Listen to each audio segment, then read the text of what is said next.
Members of Congress remain sharply divided in the aftermath of January 6th. As a result, relationships among lawmakers have deteriorated. CBS News congressional correspondent Nikole Killion explains how the events of that day have led to a further disintegration of relationships in that very same building where the assault took place. Floor fights. The gentleman will clear the chamber. Outraged outbursts. We have people scaling the Capitol, hitting the Capitol Police with lead pipes across the head. Members mocked. It was shameful behavior. And shouting matches on the steps of the Capitol. You should practice the basic thing you're taught in church. Respect your taught in church? Are you kidding me?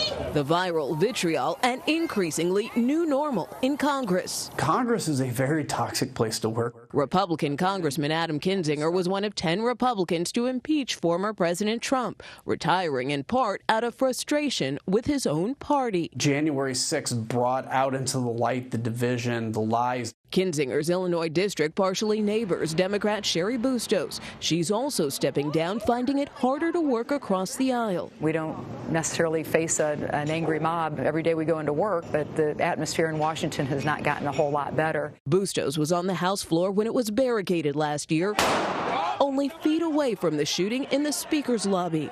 Was January 6th the final straw? It played into my decision not to run for re-election. When you have your family who fears for your safety. U.S. Capitol Police fielded a record number of threats against lawmakers last year, roughly 9,600. We can't continue to go in this direction. These retiring representatives getting out, but not giving up on the institution. The American people have got to stop hoping that Congress and leaders make the difference, and they've got to demand the difference. And Nikole Killion joins me now from Capitol Hill. Nikole, you've been covering Congress for a while. How have you seen the trust breakdown between lawmakers just over the past year? And what impact has it had not only on their ability to get things done, but on the overall atmosphere there on the Hill? Well, I think some of the interesting things that both of these lawmakers revealed and what we've heard broadly from a number of members is that kind of for one moment during January 6th or really overnight into the 7th, there was a sense of unity and camaraderie in two instances, in being identified as a member of Congress and kind of banding together when they were evacuated out, but also when they came back to finally certify the election results despite objections that were raised. And, many members felt that that really was a unifying moment in this Congress, but then things fell apart after that, and people retreated to their corners and retreated to their talking points. And since then, it really has polarized this Congress more so, I think, than we've seen in past years. I think you also can't underestimate the impact that COVID has had overarching all of this, too, because by default, people have had to kind of keep their distance, so you have to retreat even more. But, broadly speaking, I think it's these two dueling narratives between, the attack that day and just the abhorrent nature of the attack and those who were simply horrified by what happened and those who still embrace some form of this big lie that we keep talking about. And while they may say it's an election integrity or the like, it's just the fact that, there's this mistrust in the outcome of the election. And so long as you have those kind of two warring perspectives, it really does make it very difficult for some of these members to be able to get along to the point where, some members used to work together and it just simply has soured their relationships because of this new dynamic that has resulted from January 6th. And Nikole, as you mentioned, in the immediate aftermath of January 6th, there were many Republicans who did call out former President Trump for his role in the attack. So what factors have played into some of them changing their public stance and realigning themselves with the former president?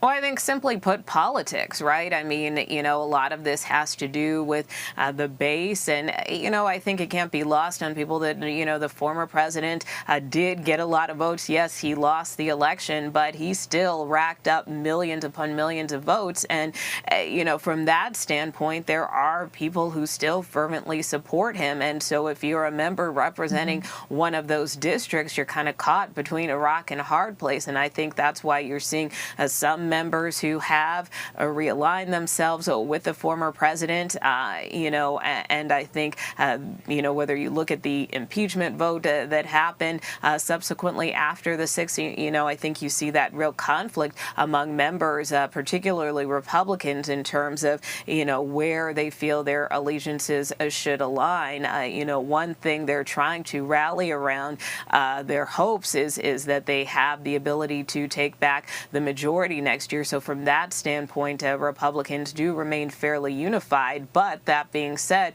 the former president remains a big part of that and is expected to play a pretty large role in the upcoming midterms. So, you know, there really isn't a big separation or daylight between the two. So, you know, that is something that is likely to remain going forward. Nikole, President Biden gave a speech earlier referring to his predecessor, but not mentioning him by name. You asked the president about that. I want to play for our viewers a bit of that exchange. But does calling him out divide more than it heals, sir? Does calling him out divide more than it heals? You've talked so much about healing, sir, healing this country. No, look, the way you have to heal, you have to recognize the extent of the wound. You can't pretend. This is serious stuff. And a lot of people, understandably, want to go, look, that was an exception. You know, I just as soon not face it. You got to face it. That's what great nations do. They face the truth, deal with it, and move. Nikole, President Biden has continuously called for bipartisanship and compromise in an effort to pass much of his legislative agenda. What has the White House done to try and bridge the gap between Democrats and Republicans over the past year, and has any of that really been successful? Well, I think to a certain extent, you know, we've seen that, for instance, with the president's, you know, desire to get infrastructure done. He was able to accomplish that last year in a bipartisan fashion with the bipartisan infrastructure legislation that passed late last year. But, you know, aside from that, many of the issues facing this Congress and facing this White House remain along party lines, you know, whether it's the issue of voting rights, whether it's the president's own agenda, Build Back Better, where he strictly has to rely on Democrats to be able to get his agenda over the finish line, because he's just simply not going to get that buy-in from Republicans. And, you know, it's to the point where while certainly on other issues the White House may liaise with Republicans, or periodically the president may have lawmakers over to the White House or come up here to Capitol Hill, you know, much of his agenda largely lies in the hands of Democrats and trying to get these things through strictly on partisan lines. And that's why you continue to also see this divide in Congress right now, because so much of the agenda does hinge on, you know, one party trying to get its agenda through versus, you know, trying to work more across the aisle on these issues. But, you know, some would argue, for instance, on voting rights, you know, that has primarily been a bipartisan issue, and you know, this go round Republicans simply are not willing at this point to work with Democrats. I mean, to a certain extent, you know, there has been some early talks about potential reforms, but it just goes to show that again, you know, no matter kind of who's in power, you know, you still have this dynamic where much of the agenda rests with, in most instances, the majority party. And so, you know, again, I think Congress remains kind of at this crossroads about whether will we see more lawmakers try to work across the aisle. You know, there's certainly a lot of talk of that. But again, as far as the president and his agenda is concerned, he probably at this point needs Democrats more so than Republicans.